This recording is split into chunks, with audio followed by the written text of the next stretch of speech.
Mas, mano, Walter, né?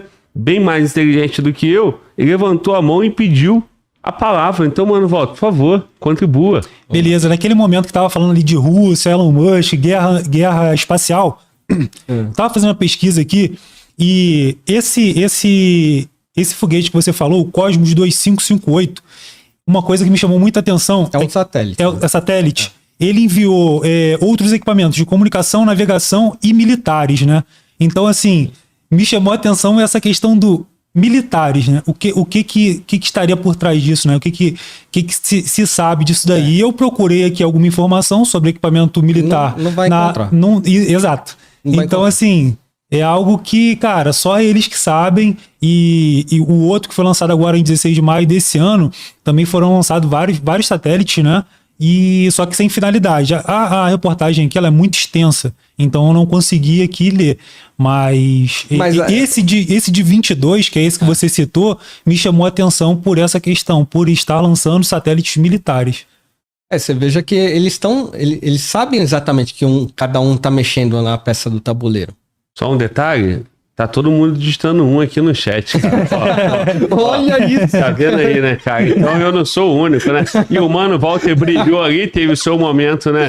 Brilhando, porque o Mano Walter tá colando ali, ele tá pesquisando, né, cara? Exato.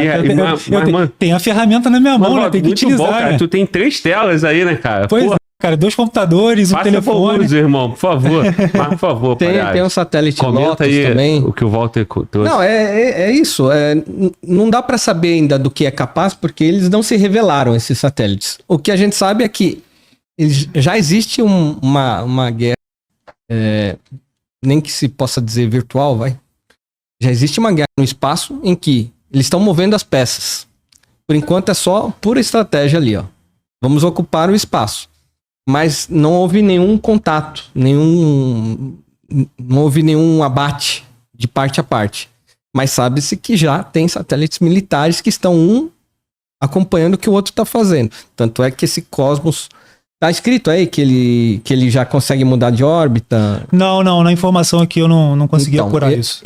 Eu tenho informação mais recente.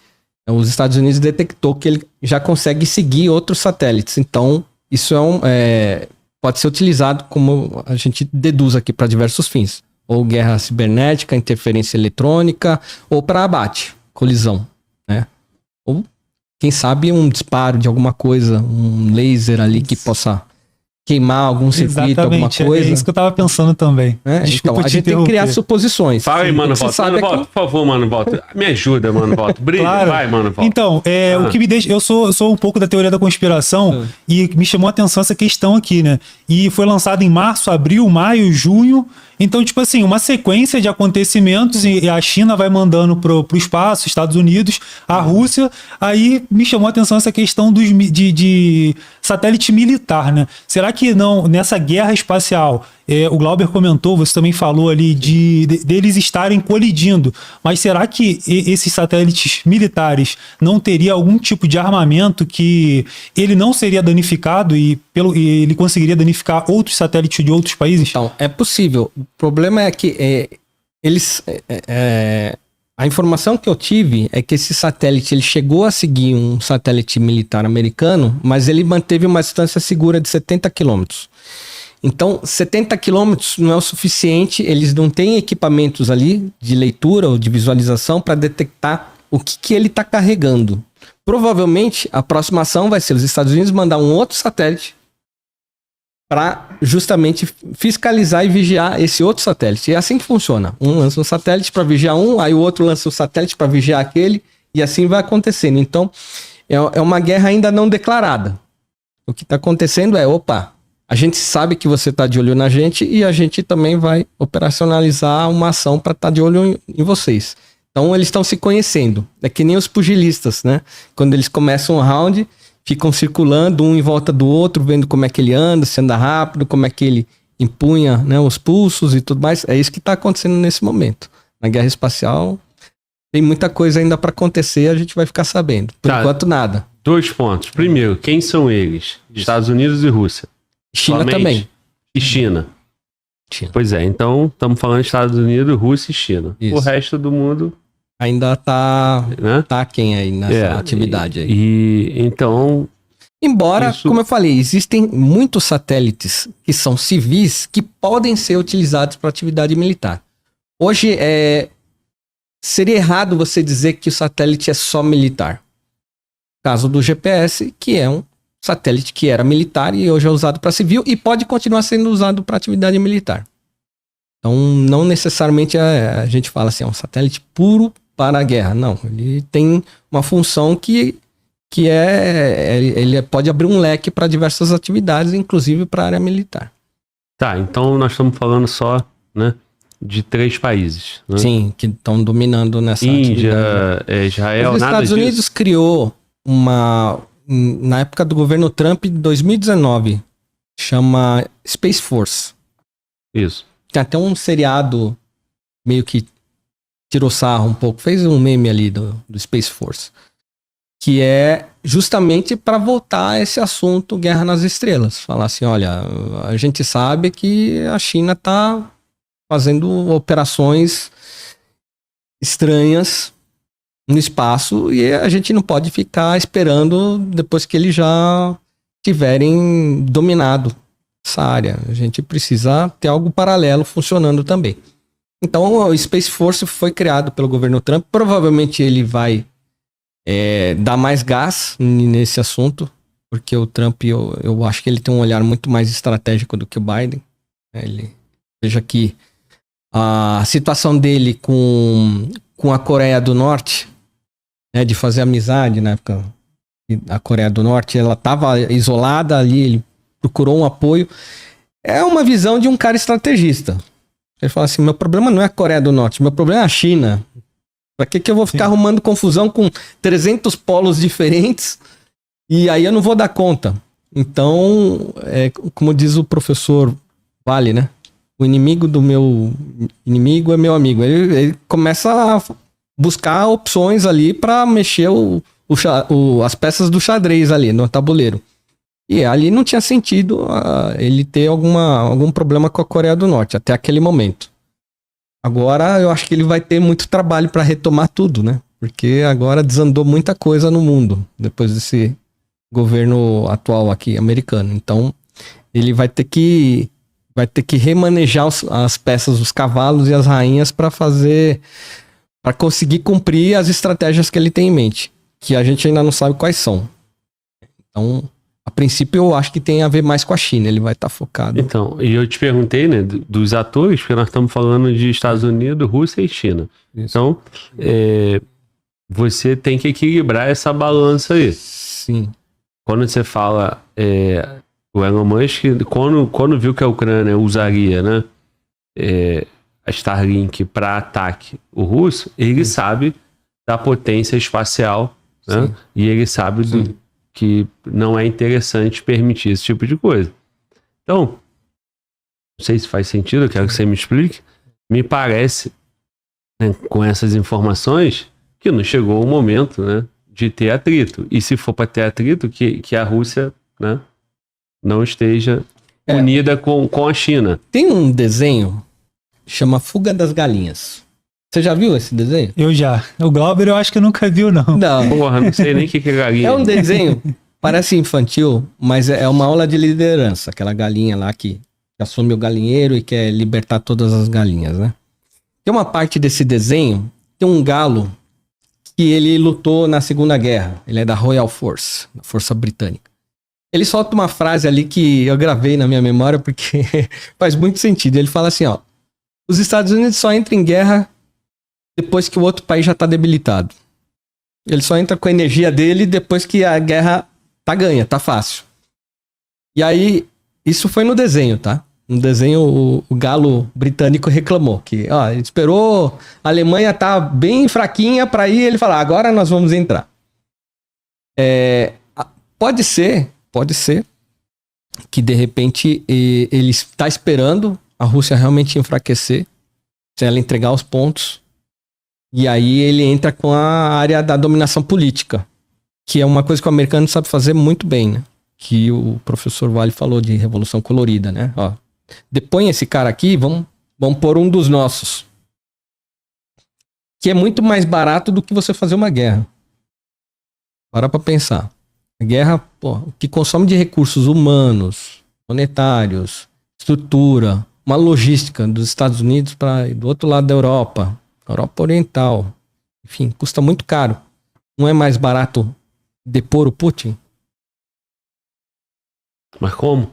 Então, mas aí que tá. Como? Com todo o poder que ele tem? Mas com todo o capital que os Estados Unidos têm, era muito mais fácil fazer isso. O que o Biden fez foi a pior catástrofe. Ajudar a provocar essa guerra. Né? Entrar com a OTAN e ir lá mostrar força. Foi uma provocação. Né? A Rússia também provocou a Ucrânia, tomou a Crimeia. Existia uma provocação, existia uma situação instável. Mas o que era mais barato? Guerra? Não, mais barato era vamos tentar depor aquele político daquele país, porque ele está nos atrapalhando. Os Estados Unidos fez isso várias vezes na história e sempre deu certo. Então, é a minha forma de pensar. Não sei se eu tô sendo... Eu acho assim, fazer isso com um país é uma coisa, fazer isso com... A Rússia é um país fechado. Com a Rússia, que é um país fechado, fazer isso com a China e assim... Mas vai ter um presidente russo, não tô falando de colocar um presidente americano na Rússia. Não. Um presidente russo... Sim, mas olha só, nos últimos 20 anos, o Putin não deu espaço para ninguém. Sim. Se essa fosse uma estratégia viável, até agora o Putin... eu nem digo que é viável. Desarmou todas as tentativas. Eu digo que é mais fácil e mais barato do que a guerra. Esse é o meu ponto. Se é viável, eu não sei. Nem a guerra a gente sabe se é viável. Mas que era... Um americano tem essa habilidade de reconstruir, né, economias, isso é inegável. O americano, ele domina... Eu tenho até um livro escrito. Posso mostrar? Claro, o livro? Com certeza. Esse livro aqui, que é o livro Quem Inventou o Avião. Esse livro aqui, eu falo muito dessa dominância política, econômica e cultural norte-americana numa área específica que é a aviação, que é uma área que eu domino bastante conteúdo nessa área, a história da aviação. Eu escrevi esse livro para provar que eles podem construir a narrativa que eles quiserem que cola. Então, hoje, se você entra em qualquer site, entra num buscador como o Google e digita quem inventou o avião, vai aparecer lá. Os irmãos Wright, em 1903, fizeram o primeiro voo controlado da história, tá. E até aparece uma foto, inclusive. Você olha aquilo, você fala assim, é inegável. Claro, se Santos Dumont voou em 1906, se os Wright voaram em 1903, acabou. End of story. Só que aí, eu que fui atrás de pesquisar os materiais da época, a primeira coisa que eu fiz foi, cara, cadê o jornal que saiu essa foto? Tem como colocar a foto ou vou atrapalhar? Não, é possível. Coloca. Posso sentar aqui. 1903, Wright Brothers. Vai aparecer lá a foto do primeiro voo. Essa foto aí, que eu fui atrás, olha só como é que são as coisas, Glauber. Primeira coisa que eu fiz, você chega lá no museu nos Estados Unidos, tem uma foto, essa foto é gigantesca, reproduzida numa parede tamanho de um galpão. Você fala assim, pô, não tem o que contestar. Se os Wright Brothers voaram em 1903, tá aí a foto, acabou. Consegue colocar? Só um minuto. Ele vai sinalizar, pode falar. Aí o que eu fiz? Eu falei, que jornal que saiu essa foto? Comecei a pesquisar. Existe a Biblioteca Pública dos Estados Unidos, que é muito boa para fazer pesquisas. Você coloca lá a palavra-chave e ele dá todos os jornais em ordem. Você pode colocar em ordem cronológica os jornais. E comecei a procurar jornal por jornal. Pum. Cadê a foto desse voo? Que eles estão dizendo que voou em 1903. Aí eu descobri que aquela foto nunca apareceu em 1903. Aquela foto apareceu a primeira vez que eles mostraram um voo publicamente. E quando que foi que eles mostraram um voo publicamente? 2 anos depois de Santos Dumont. Tá lá nos jornais. Fui olhando Eu tive a paciência, Glauber, de olhar jornal por jornal. Eu tô falando de 15 mil páginas de informação. Aí você vai falar, nossa, 15 mil, você tem... Não é difícil não, porque procurar uma foto é bem fácil, né, num jornal. Você vai descendo a barra de rolagem ali. E aí eu falei, peraí. Então a foto que eles estão dizendo que eles voaram primeiro que Santos Dumont, 3 anos antes de Santos Dumont, nunca apareceu em nenhum jornal, mas apareceu em revista. Fui atrás das revistas, também não tinha aparecido. Fui atrás, então, quando que essa foto apareceu? Essa foto apareceu muito depois de 1908. Essa foto aqui, ó. Que tá aqui no livro. Isso, tá aí no livro. Quer dizer que então, eles falam que voaram em 1903, mas na verdade eles só mostraram um voo pela primeira vez, publicamente em 1908. E como é que eu sei então que essa foto é de 1903 se nunca apareceu em nenhum jornal? Ah, é porque era secreto. Falo, tá, tudo bem, era secreto. Nessa minha busca pela informação, e eu fui desenvolvendo conteúdos, eu fui lendo e cada vez eu ficava com a pulga mais atrás da orelha ainda. Porque aí eu comecei a ver que em 1904, os Estados Unidos abriu uma competição, a primeira pessoa que desenvolvesse um voo circular na América. Veja, antes de Santos Dumont 1906, os Estados Unidos já queria reforçar sua indústria na área da aviação e abrir uma competição. Olha, se você tiver um avião, eu vou te pagar um prêmio de $100 mil, que em dinheiro de hoje, a gente está falando aí de uma fortuna que dava para você fundar a Boeing. E os irmãos Wright não apareceram naquela época por quê? Aí que eu pergunto, porque era secreto? Eles não queriam ganhar o prêmio? Então começa a primeira intuição. Tem alguma coisa que está errada. Vamos continuar se aprofundando nessa história. Aí você descobre que eles tinham interesse em ter uma patente. Porque faz muito sentido. Fala, olha, eu não vou mostrar o avião, primeiro sai a minha patente. Quando sair minha patente, eu mostro. É o que está na narrativa hoje, que a gente vê sobre os irmãos Wright. Só que o que a gente descobre? Que eles lançaram a patente em 1906 e nessa patente não mostravam um avião. Mostravam um planador, que nada mais é que um avião sem motores. E planador já existia naquela época. Então não tinha nenhuma novidade. A novidade era você decolar do solo e voar, fazer voo e pousar. Você partir de cima do morro com uma asa, já tinha um alemão chamado Otto Lilienthal que já fazia isso há muito tempo. Já tinha um cara chamado George Cayley que em 1850 já tinha desenhado todos os cálculos de como seria um planador. Então não tinha nenhuma novidade num planador. A novidade seria inventar um avião que ia pegar um planador, colocar um motor, pneus e fazer ele desenvolver uma decolagem por meios próprios. Bom, conclusão. Santos Dumont voa em 1906, mostrando exatamente isso. O desenvolvimento do avião. Ele encontrou um motor certo, a hélice, desenvolveu uma asa em forma de pipa, conseguiu fazer decolar o primeiro voo visto, acompanhado por juízes, uma competição que foi paga, celebrada pela Federação Aeronáutica Internacional, recém-fundada. Saiu em todos os jornais da época. Finalmente o primeiro voo foi revelado. Foi um voo filmado. Já existia a Cine Pathé, né? Então ele já foi um voo documentado. Não tinha como contra-argumentar que não aconteceu. Foi filmado. E foi testemunhado, que era o mais importante. Foi aberto ao público. As pessoas viram com seus próprios olhos. Isso se chama método científico. Você fala, ó, eu inventei, eu publiquei em revista científica, foi comprovado por autoridades, por testemunhas, foi fotografado, filmado, está provado, a invenção está sacramentada. O que seria normal? Os Wright que diziam que voavam secretamente e que queriam patente, dizer, não, peraí, reivindicar, não. Eu já tenho a patente, eu vou mostrar o voo aqui e esse cara aqui, esse brasileiro que está tentando se perfazer aqui, Eu vou mostrar agora, vou dar o meu chega pra lá. Que voa apenas 60 metros.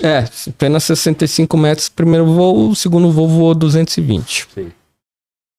O que eles fazem? Eles somem.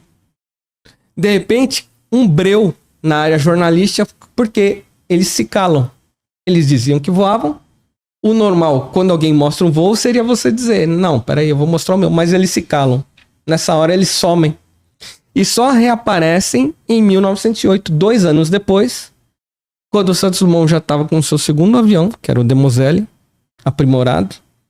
Já existiam uma vintena de europeus voando, que Santos Dumont entregou os projetos dele para os jornais da época e falou, melhorem o meu projeto.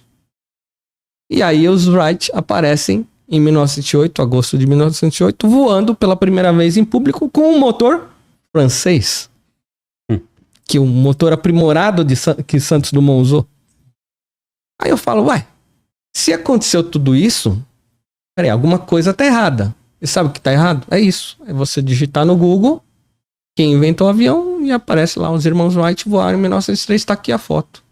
Quem se aprofunda nas raízes de uma pesquisa rápida de 2 linhas, encontra coisas que não fazem o menor sentido. Então, nós acabamos sendo influenciados por uma cultura que tem um poder de força e de marketing muito maior que o nosso. E nós, pior, deixamos ser influenciados. Em vez de nós defendermos a nossa cultura, os nossos heróis, né? A nossa preeminência numa atividade tecnológica que hoje é amplamente dominada pelos Estados Unidos, isso é um fato. Mas, veja, essa foi uma indústria que floresceu do Brasil. Não é uma coisa legal para se divulgar? Então aí eu coloquei alguns materiais da imprensa americana, da imprensa britânica, francesa, e por que não do Brasil e de outras partes do mundo, venerando Santos Dumont e o feito dele do primeiro voo. Dessa forma eu mostro que a gente está sujeito realmente à imposição de países mais poderosos. Mas quem controla melhor a narrativa do que os Estados Unidos? Aí é que tá. Eles têm melhor a propaganda. Isso. Porque você chega lá nos Estados Unidos, tem um museu maravilhoso chamado Smithsonian Aerospace Museu, que é um museu que tem lá a Apollo, que pousou na Lua, tem um Blackbird, que é o avião que saía da Área 51, tem os aviões clássicos da Segunda Guerra Mundial, tem tudo. E a gente aqui, tem algum museu à altura? A gente tem o Musal, no Rio de Janeiro, que é um museu internacionalmente perto do Smithsonian, desconhecido. Então é o capital americano. Pô, o Smithsonian tem até um ônibus espacial no museu. Então, o que te convence mais, né, quando você mostra o pacote lá de informações? Você acaba caindo na informação americana. Só que contra os jornais da época, aí é um argumento que você não pode vencer. Quem vivenciou a situação, os noticiários da época, quem vivenciou o que aconteceu naquela época, tá tudo aí escrito e traduzido para as pessoas e para a posteridade. Então esse é um trabalho de pesquisa e de resgate histórico que eu fiz. Muito bom. Mano, Walter, ó, esse livro aqui, acabei de ver, tá assinado, cara. Pro Fala Globo, então, você tem a missão de ler e fazer a resenha, porque você tá desempenhando muito melhor que eu, cara, nesse assunto, cara. Não é não? Okay. Mano, Walter tá brilhando. Como que o Mano Walter faz pra ser um astronauta, cara? Opa! Você quer ir pro espaço? Pô, irmão, quem sabe, né? Eu, pelo menos, não tenho medo de altura, né? Então, eu acho que já é um ponto. Né? Não tô entendendo. Eu não falei nada, irmão. E quem tá se referindo a quem, cara? Mas chegar... Quebrar 3 vezes a barreira do som, tá aí tudo bem pra você. Rapaz, eu acho que é difícil, porque eu já vi alguns pilotos, testes de alguns pilotos e até de Fórmula 1, né? Tem uma pressão muito forte ali, o corpo recebe uma pressão muito forte, né? Eu não sei como é que é. Sim, a gente chama de força G. Isso mesmo. Força G, Glauber, tá vendo pra aí, todo mundo entender, ó. Força G, pô. Quando você já foi numa montanha russa? Pô, cara. Tá rindo de quê? Não tô rindo de nada, pô. Já fui. Já foi na montanha russa. Já. Você sentiu aquele frio na barriga na hora que vai ter aquela queda. Então, ali você já tá com uma força... Uma quedinha de nada, numa velocidade de nada, né? Você já tá quase entrando numa microgravidade ali. Uhum. Mas quando você desce e aí aquela rampa volta a subir, parece que de uma maneira ou de outra você é comprimido dentro da cadeira ali. Você lembra dessa sensação, não? Claro. Que é bem desconfortável. Ali você tá sentindo a força G sobre a sua cabeça. Então, G é gravidade. Nós estamos aqui na gravidade atual. Uma gravidade. Quando você está numa montanha-russa, você pode sentir uns 2,5 Gs, que é 2,5 vezes a sua gravidade. Se você pesa 90 quilos, 2 Gs é uma força de 180 quilos que vai estar te comprimindo na cadeira.